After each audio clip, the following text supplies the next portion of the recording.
Ashamaa harka fuune daawwattootaa fi dhaggeeffattoota Gadaa Miidiyaa Neetwoork oduu keenya guyyaa har'aa qabannee dhiyaannee jirra. Hangafoota oduutiin eegalla. Aangawoonni waraanaa mootummaa federaalaa fi waraana bilisummaa Oromoo marii nagaa marsaa lammaffaa Taanzaaniyaatti adeemsisaa jiraachuun dhaga'ame. Godina Qeellam Wallaggaa aanaa Sayyoo keessatti waraanni mootummaa dargaggoota lama ajjeesuun himame. Godina Arsii Bahaa aanaa Zuwaay Dugdaatti waraana Bilxiginnaa haleeluun injifannoo argachuu WBO'n beeksise. Ilmaan Oromoo Walloo jiraatan uummanni Oromoo akka cina isaanii dhaabbatuuf waamicha dhiyeessan. Pirezidaantiin bulchiinsaa yeroo naannoo Tigraay obbo Geetaachoo Raddaa aanga'oota olaanoo bulchiinsa yeroo 4 taayitaarraa kaasan. Pirezidaantii Yuunaayitid Isteet Joo Baayiden haleellaan Gaazaa keessatti yeroodhaaf akka dhaabbatu gaafatan.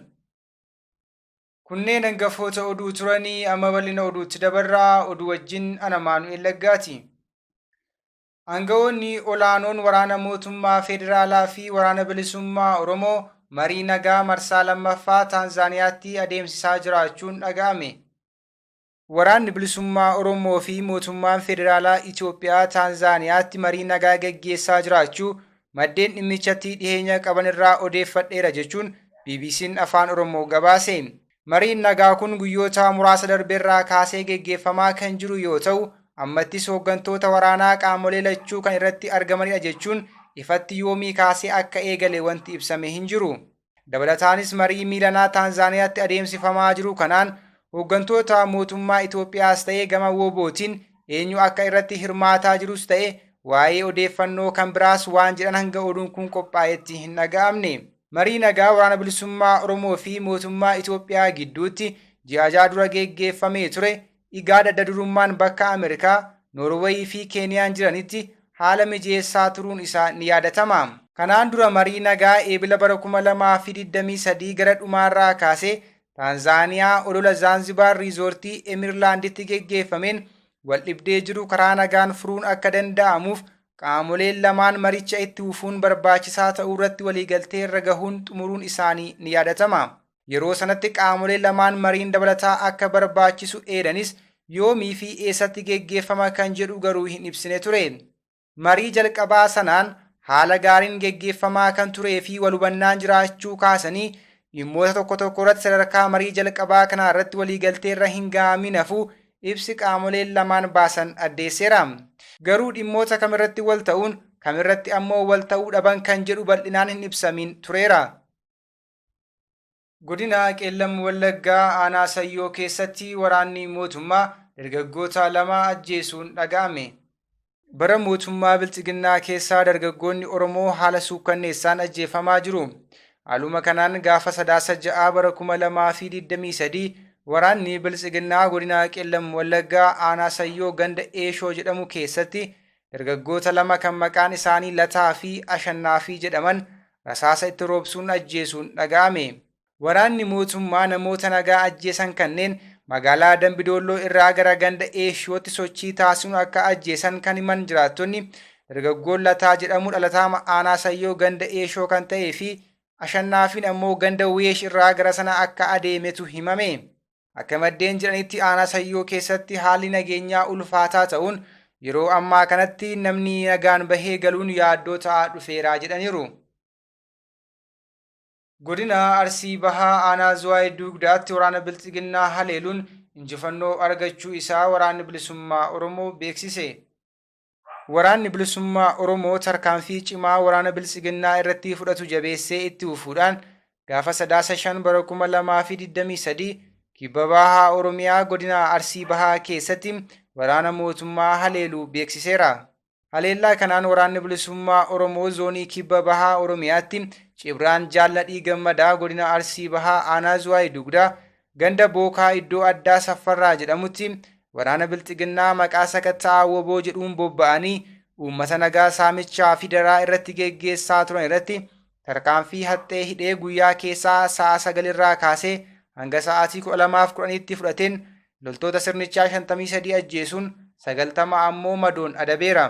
Ittuma fufuun 5 bara 2023 aanaa Zuwaay Dugdaa magaalaa Caffee Jilaa jedhamtu halkan sa'aatii 2 irratti itti seenuun iddoo qubsumaa waraana Bilxiginnaatti lola geggeessuun loltoota sirnichaa 15 ajjeesuun 10 ammoo madoo taasisee injifannoon goolabee jira.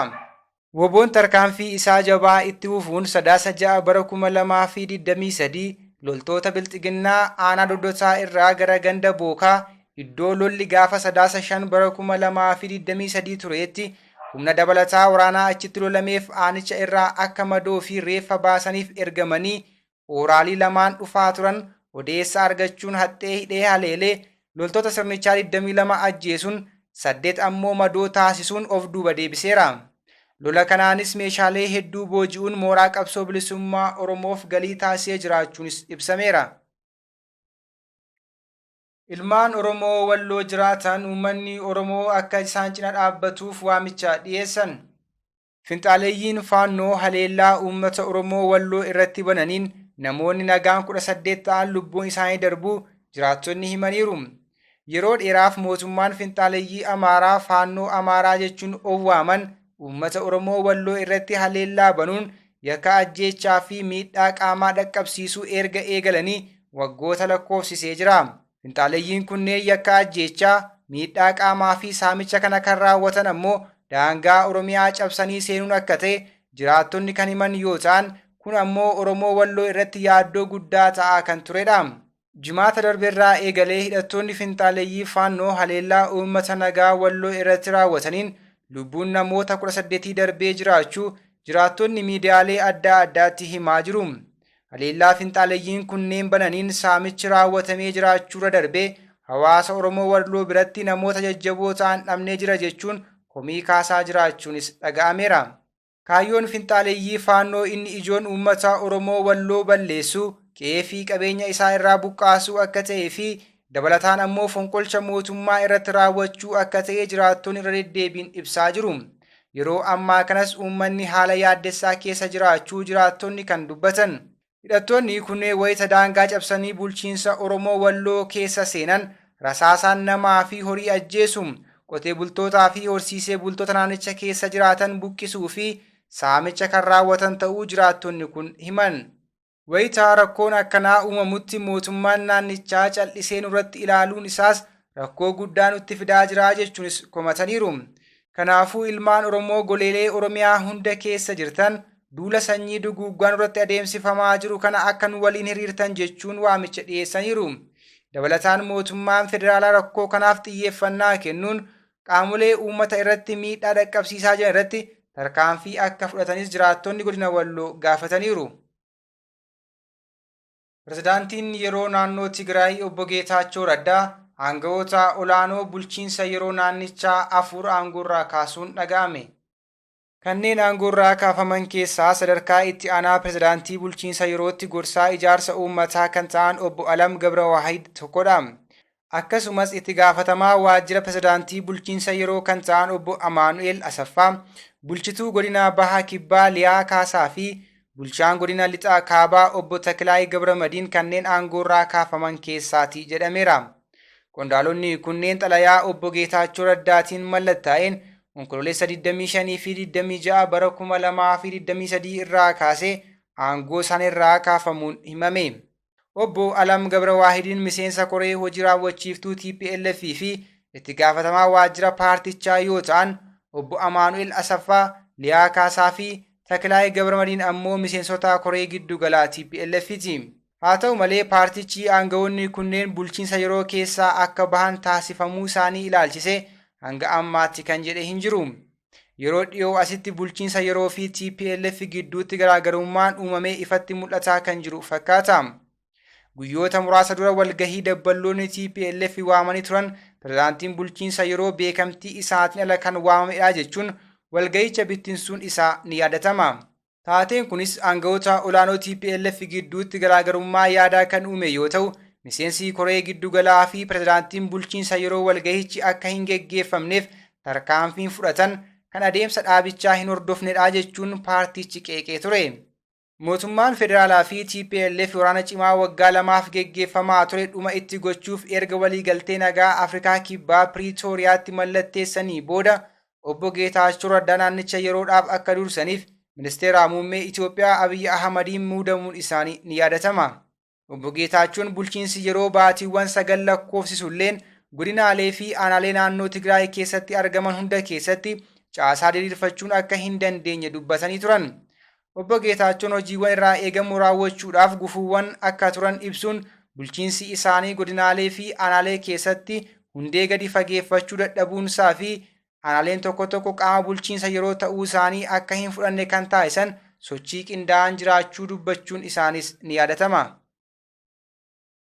Pirezidaantiin Yuunaayitid Isteet Joo Baayiden dhukaasni yeroodhaaf Gaazaa keessatti akka dhaabbatuuf gaafatan.